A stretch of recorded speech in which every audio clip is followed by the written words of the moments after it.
गुरुजी, आज के इस अंक में हम एक ऐसे विषय पर बात करने जा रहे हैं जो हर एक व्यक्ति से कहीं ना कहीं जुड़ा होता है। वो है भूख की। भूख की वजह से ही इंसान अपने तमाम काम करता है और पेट भरने के लिए ही ये जीवन चलाया जाता है और इस जीवन को चलाने के लिए पेट भरना ज़रूरी है। लेकिन समस्या वहाँ उत्पन्न होती है जब भूख लगनी बंद हो जाती है। यानी हम आज जिस समस्या पर बात करने जा रहे हैं, भूख ना लगना, क्यों नहीं लगती है, क्या है कारण, क्या है इसका निवारण, वो सारी जानकारी आपसे हम लेना चाहेंगे। देखिए, भूख ना लगने का कारण एक नहीं, इसके 3-4 कारण हैं जी। पहले तो आपकी अपाच क्रिया होगी, भूख नहीं लगेगी जी। आपकी पाचन शक्ति कमज़ोर पड़ गई, भूख नहीं लगेगी। आप मैदे की चीज़ें, तली हुई चीज़ें ज़्यादा खाते हैं, भूख नहीं लगेगी। परंतु भूख किसी भी कारण से कम हुई है, इसको ठीक करने के लिए हमारे पास ऐसे तो सैकड़ों नुस्खे हैं, परंतु टीवी के माध्यम से जो मैं आपको अभी बताने जा रहा हूँ, ये नुस्खा एक किस्म का रामबाण है। सौंठ, सूखा पुदीना, छोटी पीपल,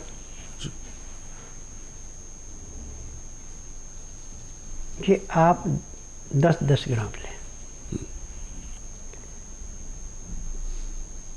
अब काला जीरा, सफ़ेद जीरा और सफ़ेद मिर्च, ये आप 5-5 ग्राम लें। अब इसमें 50 ग्राम आप काला नमक और 200 ग्राम सालम मिश्र, ये सारी चीज़ें कूट के पीस के पाउडर बना लें। अब इसमें आधे नींबू का रस मिला दें। अब इसके अंदर अदरक का रस निकाल के मिला के और इसकी गोलियां काले चने के दाने के बराबर गोलियां बना लें। इन गोलियों को छाया में सुखाना है। जब गोलियां सूख जाएं तो इनको किसी डिबिया में सुरक्षित रख लें। अब एक एक गोली आप हर 3 घंटे बाद चूसेंगे। पानी गोली मुंह में रखने से पहले आप पी सकते हैं, परंतु गोली मुंह में डालने के बाद आपने पानी नहीं पीना 1 घंटे तक। 1 घंटे के बाद भी जो पानी पीना आपने हल्का गर्म, यानी 15 से 18 डिग्री गर्म हो, वो पीना है। और 1 गिलास पानी पीने में 20 मिनट का समय लगाना। यदि आप 3 दिन इस क्रिया को कर लेते हैं तो आपकी प्रचंड भूख लगना शुरू हो जाएगी। परंतु यह कि जब आपकी भूख ज़्यादा लगी है तो ये नहीं है कि आप बिस्कुट खाएं या आर्टिफिशियल चीज़ें खाएं, तो आप जिस मोड से निकले थे उसी मोड पे फिर पहुंच जाएंगे। अब आपने 3 दिन तो सिर्फ खिचड़ी खानी है। खिचड़ी में बासमती के चावल और साबुत मूंग की दाल और नमक सिंधा या काला डालना। जो आपका आयोडीन वाला नमक है, ये नमक बिल्कुल नहीं डालना। और पकती सब्जी में या दाल में आपने हल्दी डालनी है, काला नमक डालना है, काली मिर्च डालनी है, इसके अलावा कोई चीज़ नहीं डालनी। जब सब्जी आपकी पक जाए, तैयार हो जाए, नीचे उतार लें। अब जिस भी अनाज को आपने खाना, पहले वो अनाज जो है धो के सुखा के रख लें। और ये भी अनाज जो है, गेहूँ छोड़कर जितने भी चना हैं, जौ हैं, बाजरा है, मूंग है, मोठ है, मक्का है, सोयाबीन है, सिंघाड़े हैं, चुलाई है, सब चीज़ें डाल सकते हैं। परंतु इन चीज़ों को पहले धो के सुखा लेना। उसके बाद 50 ग्राम अजवाइन भून के, 100 ग्राम तेल भून के मिला के, यदि आपकी हाथ की चक्की या छोटी चक्की है तो उसमें आटा पिसाएं। परंतु आटा जो पीसना है वो आपने ज़्यादा बारीक नहीं करना। जैसे नदी के किनारे रेता हाथ में लेने से सरकता, ऐसे सरकता हुआ आटा पीसना है। अब जितनी रोटी आपने खानी है उतना ही आटा लेना है। आटे को सख्त गूंद करके आधे घंटे के लिए पानी के अंदर डाल दें, खुले पानी में। इतने में आपने दाल सब्ज़ी जो भी चीज़ बनानी हो बना लें, परंतु जो आपने दाल सब्ज़ी कोई चीज़ बनानी हो कुकर में नहीं बनानी। उसको तंग मुंह वाला बर्तन, मिट्टी का हो तो सोने पे सुहागा, नहीं तो आप स्टील का या पीतल का कलेदार ले लें। अमोनिया के बर्तन में कभी भी कोई चीज़ नहीं बनानी, और अमोनिया का बर्तन आपने किसी भी काम के लिए प्रयोग में भी नहीं लाना। अब आप इसके बाद जब आपका दाल या सब्ज़ी तैयार हो गई है तो उस आटे को पानी में से निकाल के दोबारा गूंदें। अब जो आपका सख्त आटा था बिल्कुल मुलायम हो गया। अब आप इसकी रोटी जितनी खानी उतनी ही बनानी है, जूठी नहीं रखनी। यदि आपकी रोटी बच जाती है तो आप गाय को, कुत्ते को, कौवे को, किसी भी चीज़ को रोटी डाल देनी, दोबारा गर्म करके रोटी नहीं खानी। और खाना खाते समय 2 गिलास जो गर्म पानी पीना, उसका टेम्परेचर 15 से 18 डिग्री होना चाहिए। और पानी पीने का, खाना खाने का तरीका कि 2-4 गिराई खाना खाया, 2 घुट पानी पिया, फिर 2-4 गिराई खाना खाया, 2 घुट पानी पिया। पानी पीने में, खाना खाने में यदि आप 1 घंटा लगाते हैं तो मैं दावे से कह सकता हूँ कि 15 दिन में आप जहाँ पे मन नहीं करता रोटी खाने को, वहाँ पे 4-4, 5-5 रोटियाँ खा के फिर भी मन करे कि मैं रोटी और खाऊं। और ऐसे यदि स्वस्थ रहना है तो कभी भी पेट भर के खाना नहीं खाना। 4 रोटी की भूख है तो 2 रोटी खाएं। 1 रोटी की जगह आप पानी पिए और 1 रोटी की जगह ऑक्सीजन के लिए खाली रखें। यदि आप इस नियम से खाना खाते हैं, परहेज करते हैं, तो मैं दावे से कह सकता हूँ कि जब तक आपके शरीर के अंदर सांस है तब तक आपको किसी डॉक्टर हकीम के पाने की ज़रूरत नहीं है, क्योंकि आपको रोग ही कोई नहीं होगा।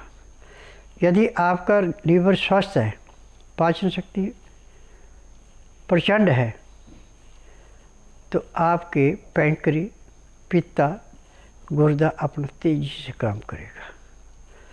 जो खून तिल्ली को दिया जाएगा तिल्ली स्वीकार करेगी,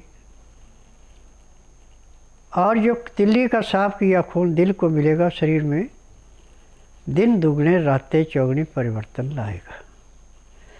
परंतु 1 दिन का 2 दिन का काम नहीं है ये। जिसको भूख नहीं लगती है, जिसकी पाचन शक्ति की कमजोर पड़ती है, कम से कम 1 महीना 40 दिन ये क्रिया करना अति आवश्यक है, तब आपको रोग से मुक्ति मिलेगी। और दिन का खाना 12 बजे से पहले पहले। खाना खाने में और पानी पीने में 1 घंटा लगाना अति आवश्यक है, परंतु पानी आपका गर्म 15 से 18 डिग्री होना चाहिए। उसमें लहसुन, प्याज, अदरक का रस मिला होना चाहिए पानी में। और जो रस निकालने के बाद कचरा बचा है उसको आप अपनी सब्जी में, दाल में मिला के खा सकते हैं, उसको फेंकने की ज़रूरत नहीं है। यदि आप इस क्रिया से इस कार्य को करते हैं तो 15 दिन में आपको भूख ऐसे लगेगी जैसे नदी में बाढ़ आके उसके किनारे बिल्कुल साफ़ हो जाते हैं, उसमें कोई कचरा नहीं रहता। ऐसे जो भी आप खाएंगे पिएंगे वो प्रचंड अग्नि जो अंदर पचाएगी।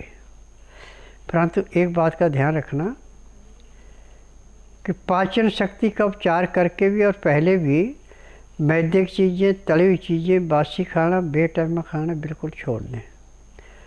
ताज़ा खाना खाना, ताज़ी सब्ज़ी बना के या दाल बना के खाते हैं और लहसुन, प्याज, अदरक का कच्चे का प्रयोग अधिक से अधिक करते हैं, तो मैं दावे से कह सकता हूँ कि जब तक आपके शरीर के अंदर सांस है तब तक आपको किसी दवाई खाने की ज़रूरत नहीं पड़ेगी।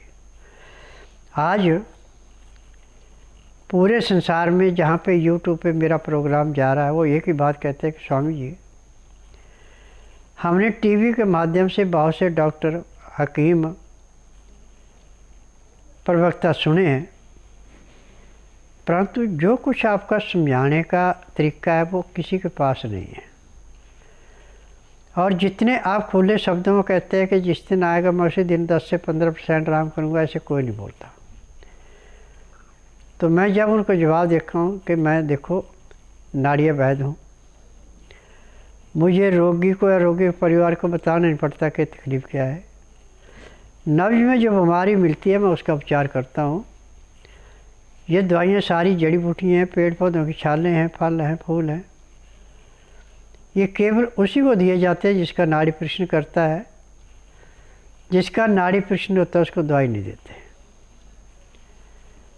अब जैसे दूर का दोबारा नाड़ी परीक्षण के लिए नहीं आ सकता है, तो जो यहाँ से कार्ड बनाया जाता है उसको व्हाट्सएप करेंगे और फ़ोन पे बताया जाएगा कि मुझे ये दवाई चाहिए। तो उसी टाइम उसको बताया जाता है कि आप इतना पैसा जो है अकाउंट में इसमें डाल दें, जब पैसा आएगा तो आपको यहाँ से कोरियर से दवाई चली जाएगी। अब जब ये क्रिया कोई करता है उसको आराम मिलता है, तो एक ही बात कहते हैं कि स्वामी जी ये आपकी दवाइयों का चमत्कार है या आपने इसमें जादू कर रखा है। तो मैं उनसे विनती करता हूँ कि देखो जादू तो मुझे आता नहीं, जादू मैं करता नहीं हूँ, ये जड़ी बूटियों की देन है। जड़ी बूटियों के अंदर इतनी ताकत है कि यदि इंसान सांस छोड़ रहा है और दवाई टाइम की दे दी जाए तो भी 10 मिनट उठ करके बात करता है, तब कहता है कि अच्छा मेरा टाइम आया, मैं जा रहा हूँ, और एकदम मृत्यु हो जाती है। और जो आजकल हम चाय, कॉफ़ी, मीट, अंडा, मछली, बर्गर, पिज़्ज़ा, आर्टिफिशियल चीज़ों पर जोर रहे हैं, इससे किसी की आयु 45, किसी की 50, ज़्यादा से ज़्यादा 60 साल पकड़ता है। और दूसरे गुटखा खाने वाले के मुंह में कैंसर दिन दुगने रातें चौगुनी बढ़ रहा है। परंतु स्वास्थ्य विचार में जब किसी का नाड़ी परीक्षण किया जाता है तो उसके जो भी पैर के तलवे से सिर के बाल तक रोग मिलते हैं सबका उपचार किया जाता है। किसी को बिना उपचार के नहीं छोड़ा जाता। और जिस दिन रोगी आश्रम में आता है उसी दिन उसको 10 से 15% आराम मिल जाता है। 15 दिन की दवाई से नियम से खाएंगे, परहेज करेंगे तो 50 से 60% आराम मिल जाता है। 1 महीने में उसका रोग टोटली समाप्त हो जाता है।